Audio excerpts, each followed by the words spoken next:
if the Pac-12 is able to stay together, hang together, sign a new media deal with their new media partners, but are unable to expand to an 11th and 12th university, will San Diego State be a valuable enough expansion target for Brett Yormark and the Big 12 to go after?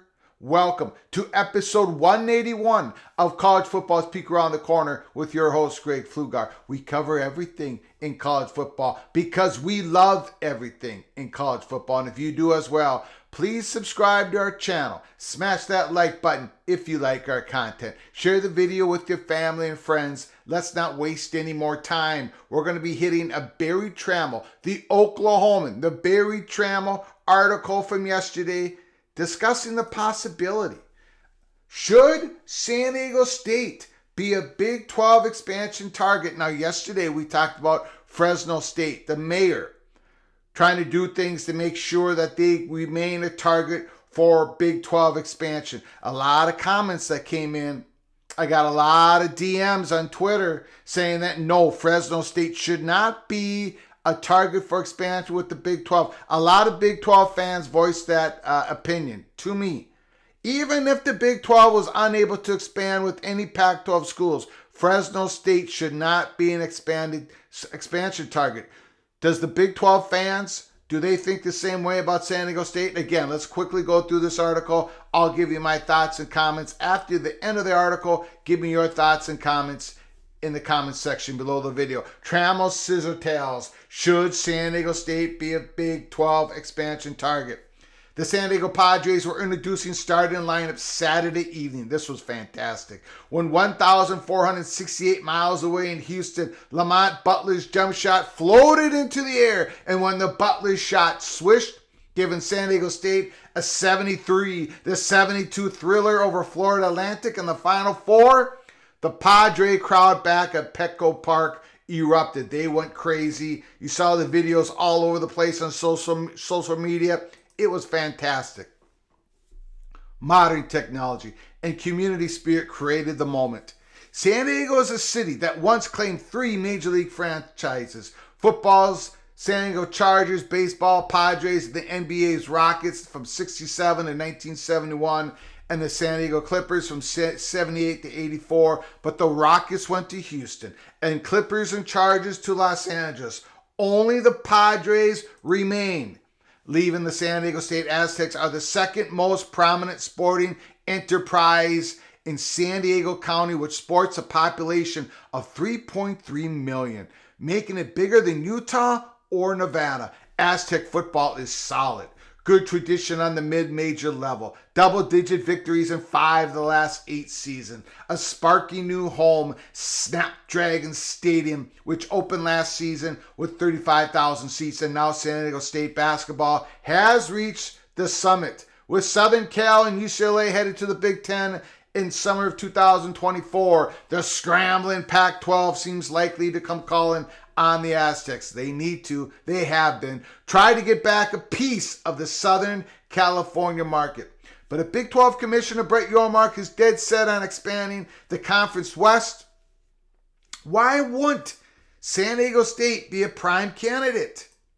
All the Big 12 speculation has centered on the Four Corner schools: Utah, Arizona State, Arizona, and Colorado. And those Pac-12 members have a bigger profiles and more value. It's understandable why the Big 12 would be courting that quartet. However, the Pac-12 seems likely to stabilize and stick together. That certainly seems the preference of those schools, unless the impending Pac-12 television contract comes up woefully short. Should the Big 12 try to jump ahead of the Pac-12 in pursuing San Diego State? Maybe a Boise State, San Diego State package? Would sudden serious interest in San Diego State be a knee-jerk reaction to March Madness? You see it every year.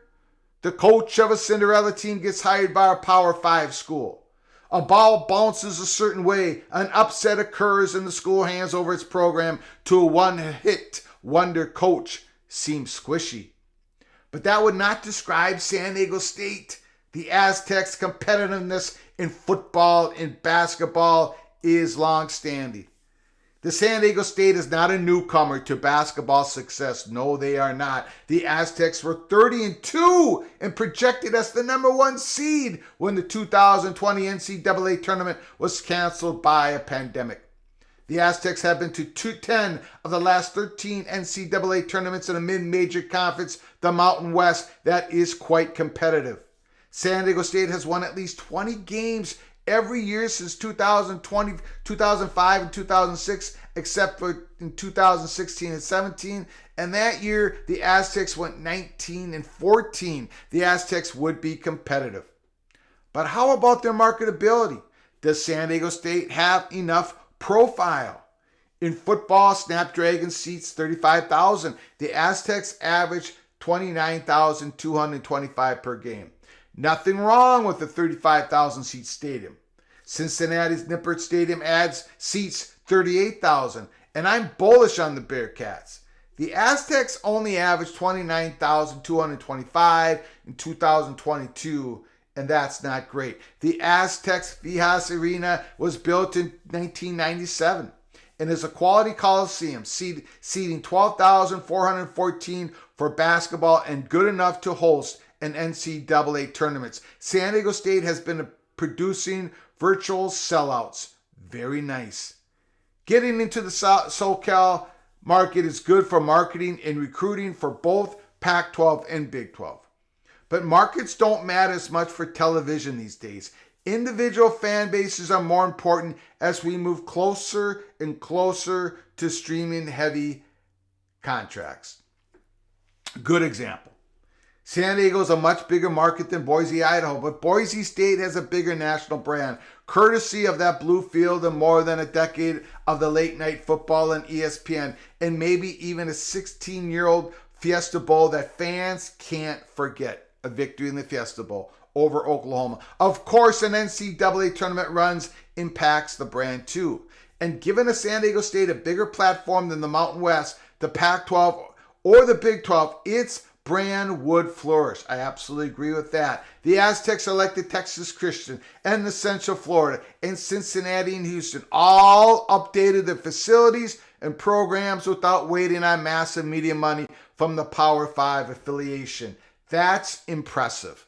Yes, it is. San Diego State deserves a shot. San Diego State, I assume, would prefer the Pac-12 to the Big 12. Better to play in Arizona, Stanford, Arizona State, and Cal Berkeley rather than Oklahoma State, Texas Tech, and Kansas State. And the Pac-12 needs expansion more than does the Big 12. The Pac-12 is about to be down to 10 members, and that's untenable these days, as the Big 12 discovered. And finally, in the article, the Big 12 soon will have 12 members. Imagine that. That doesn't have to expand. In fact, the Big 12 needs to have serious discussion about the value of expansion at the cost of reducing each member's chance of winning the virtual automatic berth in the college football playoff.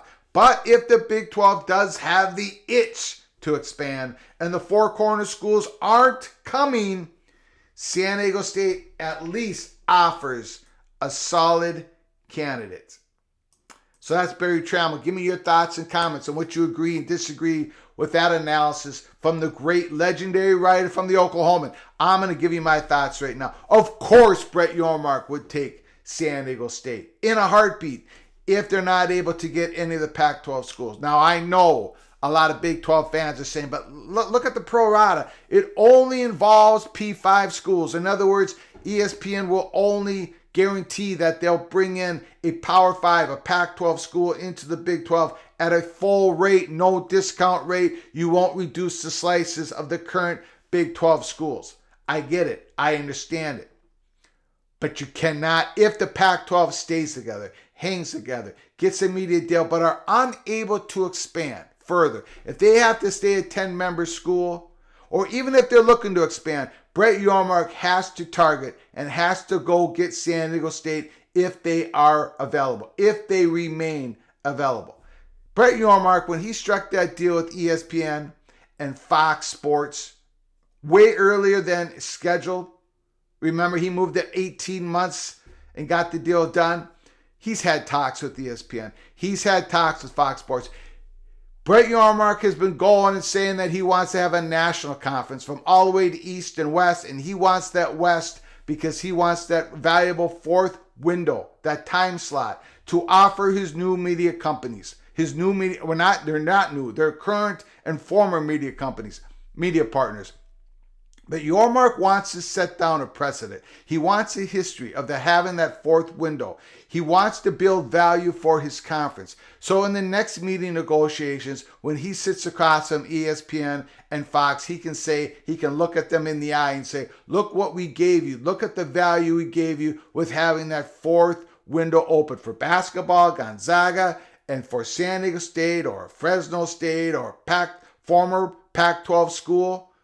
5, 6, 7 years from now, Brett Yormark wants to have that discussion with ESPN and Fox and say, look what we have given you.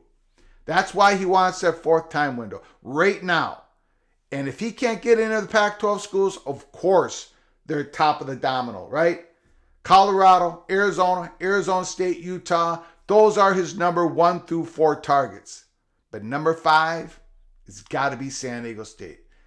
And if he can't get a Pac-12 school and the Pac-12 is unable to expand, I 100% totally believe that Brett Yormark will target and get San Diego State if San Diego State cannot go to the Pac-12 because of economics, because the Pac-12 media partner, whoever that new media partner is going to be, is unable to grease the skids to get San Diego State in the Pac-12 boat. Brett Yormark will get San Diego State. San Diego State is in the perfect storm. Perfect storm for their realignment. Very good days ahead. We just had some great days for San Diego State. Some very good days ahead for the university, for San Diego State's athletic programs. Until next time. From all of us at PATC to all of you, please, you all take good care of each other. Thank you so very much.